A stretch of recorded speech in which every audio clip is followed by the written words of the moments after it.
ಕೇಂದ್ರ ಬಜೆಟ್ಗೆ ಕ್ಷಣಗಣನೆ 11 ಗಂಟೆಗೆ ನಿರ್ಮಲಾ ಸೀತಾರಾಮನ್ ಕೇಂದ್ರ ವಿತ್ತ ಸಚಿವರು ತಮ್ಮ 9ನೇ ಬಜೆಟ್ ಅನ್ನು ಮಂಡಿಸಲಿದ್ದಾರೆ. ನಿನ್ನೆಯ ತನಕ ಮೊಟ್ಟ ಮೊದಲ ಸಲ ಭಾನುವಾರ ಬಜೆಟ್ ಮಂಡನೆ ಆಗ್ತಾ ಇದೆ ಅಂದ್ವಿ. ಅದು ಫ್ಯಾಕ್ಚುಲಿ ಇನ್ಕರೆಕ್ಟ್. ಎರಡನೆಯ ಸಲ 1999ರಲ್ಲಿ ಫೆಬ್ರವರಿ 28 ಭಾನುವಾರ ಬಜೆಟ್ ಮಂಡನೆಯಾಗಿತ್ತು. ರಾಷ್ಟ್ರಪತಿ ಭವನಕ್ಕೆ ತೆರಳಿದ್ದಾರೆ ನಿರ್ಮಲಾ ಸೀತಾರಾಮನ್ ಕೇಂದ್ರ ಹಣಕಾಸು ಸಚಿವರು.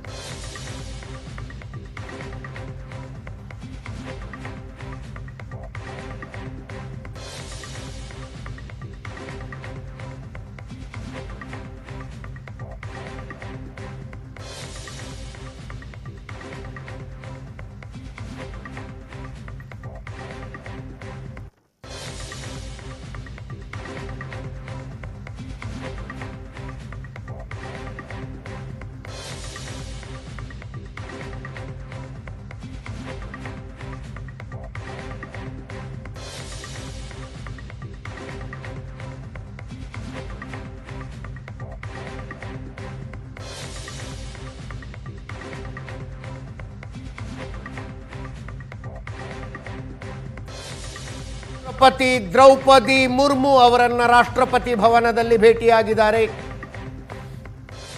ಹಣಕಾಸು ಸಚಿವೆ ನಿರ್ಮಲಾ ಸೀತಾರಾಮನ್.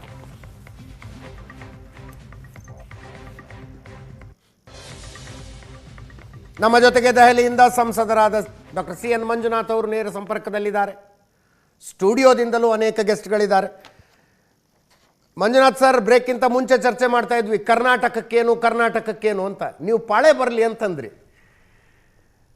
ಸರದಿ ಬರುತ್ತೆ ಕರ್ನಾಟಕದ್ದು ಅಂತ. ಅದೊಂದು ಕೊರಗು ಕರ್ನಾಟಕದಲ್ಲಿದೆ ಸರ್. ಆರ್ಥಿಕವಾಗಿ ಅತ್ಯಂತ ಬಲಿಷ್ಠವಾಗಿರುವ ರಾಜ್ಯಗಳ ಪೈಕಿ ಒಂದು ಅನ್ನಿಸಿಕೊಂಡಿರುವ ಕರ್ನಾಟಕ ತಾನು ಕೊಡುವ ಟ್ಯಾಕ್ಸ್ಗೆ ಸರಿಯಾದ ಡೆವಲ್ಯೂಷನ್ ಅನ್ನು ಪಡಿತಾ ಇಲ್ಲ ಅಂತ. ಸಮಯ ಬರೋದು ಯಾವಾಗ? ಚುನಾವಣೆಗೆ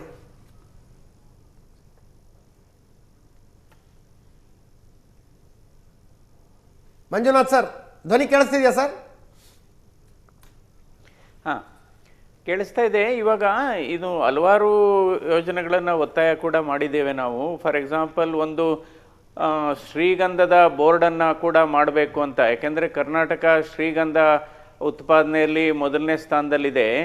ಇವಾಗ ಏನಾಗಿದೆ, ಶ್ರೀಗಂಧ ಬೆಳೆಯೋ ರೈತರಿಗೆ ಇವತ್ತು ಅರಣ್ಯ ಇಲಾಖೆ ಮತ್ತು ಗೃಹ ಇಲಾಖೆಯಿಂದ ಕಿರುಕುಳ ಆಗ್ತಾ ಇರೋದ್ರಿಂದ ಸೊ ಇವಾಗ ಕಾಫಿ ಬೋರ್ಡು, ಸ್ಪೈಸಸ್ ಬೋರ್ಡು ಅದೇ ಮಾದರಿಯಲ್ಲಿ ಒಂದು ಶ್ರೀಗಂಧದ ಬೋರ್ಡನ್ನು ಮಾಡಬೇಕು ಅಂದ್ಬಿಟ್ಟು ನಾವು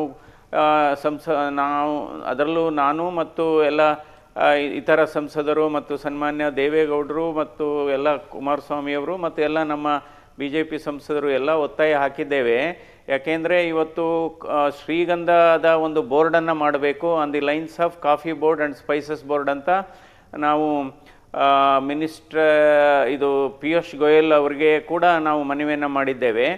ಅದೇ ರೀತಿ ಕಳೆದ ವರ್ಷ ಬಿಹಾರಲ್ಲಿ ಮಕಾನ ಬೋರ್ಡ್ ಅಂತ ಮಾಡಿದರು. ಅದೇ ಲೈನಲ್ಲಿ ಇವತ್ತು ನಾವು ನಮ್ಮ ಕರ್ನಾಟಕದಲ್ಲಿ ಮತ್ತು ಇತರ ದಕ್ಷಿಣ ಭಾರತದ ರಾಜ್ಯಗಳಲ್ಲಿ ಏನಾಗಿದೆ, ಹುಣಸೆ ಹಣ್ಣು ಆಗ್ಬೋದು, ಹಲಸು ಆಗ್ಬೋದು ಮತ್ತು ನೇರಳೆ, ಈ ಮೂರೂ ಸೇರಿ ಒಂದು ಬೋರ್ಡನ್ನು ಮಾಡಬೇಕು. ಇದರಿಂದ ನಮ್ಮ ರೈತರಿಗೆ ಬಹಳ ಅನುಕೂಲ ಆಗುತ್ತೆ, ಓಪನ್ ಮಾರ್ಕೆಟ್ ಎಲ್ಲ ಆಗುತ್ತೆ ಅನ್ನುವ ಒತ್ತಾಯವನ್ನು ಕೂಡ ನಾವು ಮಾಡ್ತಾ ಇದ್ದೇವೆ.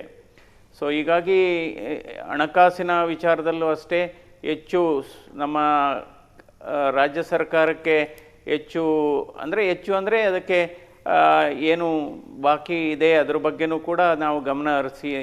ಮಂಜುನಾಥ್ ಸರ್, ಈ ಶ್ರೀಗಂಧ ಬೋರ್ಡ್ನಂತಹ ಘೋಷಣೆಗಳು ಕೇಂದ್ರ ಬಜೆಟ್ಗೆ ಹೋಲಿಸಿದರೆ ಅದನ್ನ ಪೀನಟ್ ಅನ್ನಿಸ್ಕೊಳ್ತಾವೆ ಸರ್. ತುಂಬ ಸಣ್ಣದದು. ಅದನ್ನು ಏನು ರಾಜ್ಯದ ಸಂಸದರ ನಿಯೋಗ ಹೋಗಿ ಒತ್ತಾಯ ಮಾಡಿಸುವಂಥದ್ದಲ್ಲ. ಮಖಾನ ಬೋರ್ಡ್ ಹೆಂಗಾಯಿತು ಬಿಹಾರದಲ್ಲಿ? ನಿಖಿಲ್ ಕಾಮತ್ ಒಂದು ಟ್ವೀಟ್ ಮಾಡಿದ್ದಕ್ಕೆ ಸರ್, ಅದು ಅಲ್ಲಿ ಕಮಲದ ಹೂವಿನ ಬೀಜ ತುಂಬ ಸೂಪರ್ ಫುಡ್, ಅದು ಬಹಳ ಚೆನ್ನಾಗಿ ಇರುತ್ತೆ, ಇದಕ್ಕೊಂದು ಗ್ಲೋಬಲ್ ಮಾರ್ಕೆಟ್ ಸಿಗಬೇಕಾಗಿದೆ ಅಂತ ಬೆಂಗಳೂರಿನಲ್ಲಿ ಕುಳಿತಂಥ ಯುವ ಉದ್ಯಮಿ ಒಂದು ಟ್ವೀಟ್ ಮಾಡಿದ್ದಕ್ಕೆ ಬೋರ್ಡ್ ಅನೌನ್ಸ್ ಆಯ್ತದು. ಕರ್ನಾಟಕದ ಇಷ್ಟು ಜನ ಸಂಸದರು ಸೇರಿ ಒತ್ತಾಯ ಹಾಕಿಸಿದ್ರೆ ಅದರಲ್ಲಿ ಬೆಂಗಳೂರು ಮೆಟ್ರೋದ ವಿಸ್ತರಣೆಯಂಥ ಘೋಷಣೆಗಳು ಬರಬೇಕು. ಅಪ್ಪರ್ ಭದ್ರಾ ಪ್ರಾಜೆಕ್ಟ್ನಂಥ ದೊಡ್ಡ ಯೋಜನೆಗಳಿಗೆ ಕೇಂದ್ರದ ಕೊಡುಗೆ, ಆ ಥರದ ಘೋಷಣೆಗಳು ಬರಬೇಕು ಸರ್. ಅಲ್ಲ ಸರ್, ಈಗ ಅಪ್ಪರ್ ಭದ್ರಾಗೂ ಕೂಡ ಎಲ್ಲ ಒತ್ತಾಯ ಮಾಡಿದೆ. ಯಾಕೆಂದ್ರೆ ಅಪ್ಪರ್ ಭದ್ರಾ ಈಗ ನೀವು ಹೇಳಿದ್ರಿ ಪಲ್ಲವರಂ ಪ್ರಾಜೆಕ್ಟ್ ಇದ್ರ ಬಗ್ಗೆ, ಅದೇ ಲೈನಲ್ಲಿ ಇದಕ್ಕೂ ಮಾಡಬೇಕು ಅನ್ನೋ ಒತ್ತಾಯವನ್ನ ಮಾಡ್ತಾ ಇದ್ದೇವೆ. ಅದ್ರ ಬಗ್ಗೆ ಏನು, ಈಗ ನಮ್ಮ ರಾಜ್ಯದ ಅಭಿವೃದ್ಧಿಗೆ ಪ್ರತಿಯೊಬ್ಬರ ಕಾಳಜಿ ಕೂಡ ಇದೆ. ಅದ್ರ ಬಗ್ಗೆ ಏನು ಯಾವುದೂ ಇಲ್ಲ. ಈಗ ನಮ್ಮ ರಾಜ್ಯಕ್ಕೆ ಬರಬೇಕು, ನಮ್ಮ ರಾಜ್ಯಕ್ಕೆ ಹೆಚ್ಚು ಅನುದಾನ ಬರಬೇಕು ಅನ್ನೋದ್ರ ಬಗ್ಗೆ ಯಾವುದೇ ಒಂದು ಭಿನ್ನಾಭಿಪ್ರಾಯ ಇಲ್ಲ. ಯಾಕೆಂದರೆ ultimately the bottom line agenda is ನಮ್ಮ ಸ್ಟೇಟು ಡೆವಲಪ್ ಆಗಬೇಕು. ಅದು ಆ ಸರ್ಕಾರ ಅಥವಾ ಈ ಸರ್ಕಾರ ಅನ್ನುವ ಮಾತಿಲ್ಲ. ಜಿಯೋಪಾಲಿಟಿಕ್ಸ್ ದೃಷ್ಟಿಯಿಂದ ಈ ಸಲದ ಬಜೆಟ್ ಮೇಲೆ ಪ್ರಭಾವ ಏನಾಗುತ್ತೆ ಅಂತ ಅನ್ಸುತ್ತೆ ಸರ್? ತುಂಬ ವೊಲಟೈಲ್ ಸಿಚುವೇಶನ್ ಇದೆ. ಅಮೆರಿಕದ ಜೊತೆ ಟ್ರೇಡ್ ಅಗ್ರಿಮೆಂಟ್ ಒಂಥರ ಹ್ಯಾಂಗಿಂಗ್ನಲ್ಲಿದೆ. ಯುರೋಪಿಯನ್ ಯೂನಿಯನ್ ಜೊತೆ ಟ್ರೇಡ್ ಅಗ್ರಿಮೆಂಟನ್ನು ಮಾಡಿಕೊಂಡ್ವಿ, ಒಂದು ದೊಡ್ಡ ರಫ್ತು ಅಪಾರ್ಚುನಿಟಿ ಓಪನ್ ಆಗುತ್ತೆ ಅನ್ನೋ ವಾತಾವರಣ ಇದೆ. ಅದರ ಪ್ರಭಾವ ಈ ಸಲದ ಬಜೆಟ್ ಮೇಲೆ ತುಂಬ ಇರುತ್ತೆ ಅಂತ ಚರ್ಚೆ. ಈಗ ಅದರಿಂದನೇ ಅಲ್ಲೀಗ ಯುರೋಪಿಯನ್ ಯೂನಿಯನ್ ಜೊತೆ ಸುಮಾರು 27 ದೇಶ, ಅಂದರೆ ಫ್ರೀ ಟ್ರೇಡ್ ಅಂತ ಏನಿದೆ, ಆ ಅಗ್ರಿಮೆಂಟು ಬಹಳ ಒಂದು ಮಹತ್ವದ್ದು, ಮದರ್ ಆಫ್ ಆಲ್ ಡೀಲ್ಸ್ ಅಂತ ಏನು ನಾವು ಕರಿತೇವೆ. ಅದ್ರ ಜೊತೆಗೇನಾಗಿದೆ, ಇವತ್ತು ಭಾರತ ಸರ್ಕಾರ ಇದೇ ರೀತಿ ಬೇರೆ ದೇಶಗಳು, ಈಗ ಯುರೋಪಿಯನ್ ಯೂನಿಯನ್ ಒಂದು ಕಡೆ, ಇನ್ನೊಂದು ಕಡೆ ಯಾವುದು ಅಂದರೆ ಒಮನ್ ಆಗ್ಬೋದು, UAE ಆಗ್ಬೋದು, ಆಸ್ಟ್ರೇಲಿಯಾ, ನ್ಯೂಜಿಲೆಂಡ್ ಆಗ್ಬೋದು, ಬ್ರೆಜಿಲ್ ಆಗ್ಬೋದು, ಸೊ ಬೇರೆ ದೇಶಗಳ ಕಡೆ. ಯಾಕೆಂದರೆ ಇವತ್ತು ವಿಶ್ವದಲ್ಲಿ ಆರ್ಥಿಕ ಸ್ಥಿತಿ ಒಂದು ಏರುಪೇರಾಗಿದೆ, ಅಂದರೆ ಆಫ್ಟರ್ ಶಾಕ್ಸ್ ಅಂತ ಏನು ಹೇಳ್ತೀವಿ. ಆದರೂ ಕೂಡ ಇವತ್ತು ಭಾರತ ಇವತ್ತು ಆರ್ಥಿಕ, ಅದರಲ್ಲೂ GDP ಈಗ ನೋಡ್ಬೋದು. ಇವತ್ತು NPS ತಗೊಳ್ಳಿ, non performance asset to less than 2% ಬಂದಿದೆ. ನಂತರ ಬ್ಯಾಂಕಿಂಗ್ ಸೆಕ್ಟ್ರಲ್ಲೂ ಅಷ್ಟೇ ಇವತ್ತು ಇನ್ವೆಸ್ಟ್ಮೆಂಟು ಸುಮಾರು 12 ಕೋಟಿ ಇನ್ವೆಸ್ಟರ್ಸ್ ಇದೆ. ಈಗ ಟ್ಯಾಕ್ಸ್ ಬೇಸು ವೈಡನ್ ಆಗಿದೆ. 9 crores ಪೀಪಲ್ಲು ಇನ್ಕಮ್ ಟ್ಯಾಕ್ಸನ್ನು ಡಿಕ್ಲೇರ್ ಮಾಡ್ತಾ ಇದ್ದಾರೆ. ಇನ್ವೆಸ್ಟರ್ಸು ಜಾಸ್ತಿ ಆಗಿದೆ. ಭಾರತ ಆರ್ಥಿಕ ಪ್ರಗತಿಯಲ್ಲಿ ಮುಂಚೂಣಿಯಲ್ಲೇ ಇದೆ ಅಂತಲೇ ಹೇಳಬೇಕು. ಇಷ್ಟೆಲ್ಲ ಆದರೂ ಕೂಡ. ಎಸ್ ಸರ್, ಧನ್ಯವಾದ ಸರ್. ನಮ್ದೊಂದು ಪ್ರಶ್ನೆ ಡಾಕ್ಟರ್ ಮಂಜುನಾಥ್ ಸರ್ಗೆ. ಸರ್, ತಮ್ಮದೇ ಪಕ್ಷದ ವಕ್ತಾರ ಇದ್ದಾರೆ ಅಶ್ವಿನ್ ಗೌಡ ಅವರು. ಒಂದು ಪ್ರಶ್ನೆ ಸರ್. ಡಾಕ್ಟರ್ ಮಂಜುನಾಥ್ ಅವರು ಬಿಜೆಪಿ ಮತ್ತೆ JDS NDA ಭಾಗದಿಂದ ಹೋಗಿದ್ದಾರೆ. ಒಂದು ರಾಜಕೀಯವಾಗಿ ಕೇಳೋಣ, ಯಾಕಂದ್ರೆ ಲೈವ್ ಅಲ್ಲಿ ಸಿಕ್ಕಿದ್ದಾರೆ. ಸರ್ ನಮಸ್ತೆ. ಇವಾಗ ನಾನು ನಮ್ಮ ಅಕ್ಕಪಕ್ಕದ ರಾಜ್ಯಗಳ ಉದಾಹರಣೆ ತಗೊಂಡು, ಈಗ ಪಕ್ಕದ ಪಿಣರಾಯಿ ವಿಜಯನ್ ಅವರು ಇರ್ಬೋದು, ತೆಲಂಗಾಣದ ರೇವಂತ್ ರೆಡ್ಡಿ ಅವರು ಇರ್ಬೋದು, ಚಂದ್ರಬಾಬು ನಾಯ್ಡು ಇರ್ಬೋದು, ಸ್ಟಾಲಿನ್ ಅವರು ಇರ್ಬೋದು, ಈ ದೇವೇಂದ್ರ ಫಡ್ನವೀಸ್ ಇರ್ಬೋದು.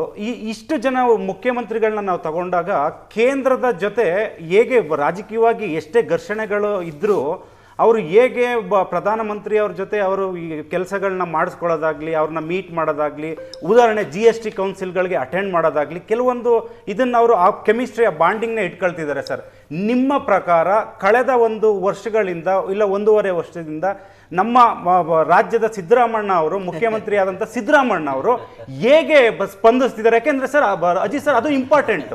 ಎಂಡ್ ಆಫ್ ದಿ ಡೇ ನಾವು ರಾಜಕೀಯವಾಗಿ ಎಷ್ಟೇ ಘರ್ಷಣೆಗಳಿದ್ರು ಕೇಂದ್ರದ ಜೊತೆ ಹೇಗೆ ನಮ್ಮ ಬಾಂಡಿಂಗ್ ಇದೆ ಅನ್ನೋದು ಇಂಪಾರ್ಟೆಂಟ್. ನಾವು ಪಕ್ಕದ ರಾಜ್ಯಗಳ ಮುಖ್ಯಮಂತ್ರಿಗಳನ್ನ ನೋಡ್ತಿದೀವಿ.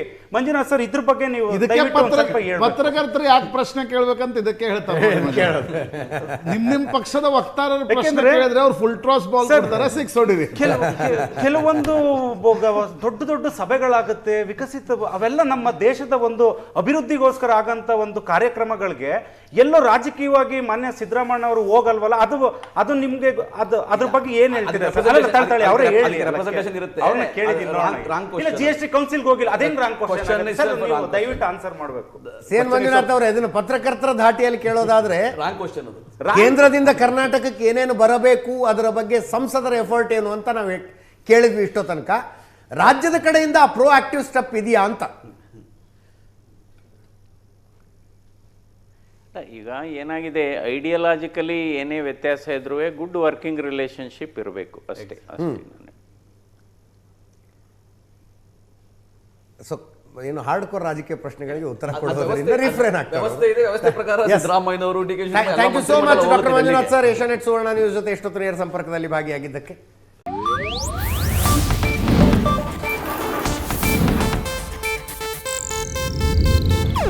ಇದು ಏಷ್ಯಾನೆಟ್ ನ್ಯೂಸ್ ನೆಟ್ವರ್ಕ್ ಪ್ರಸ್ತುತಿ.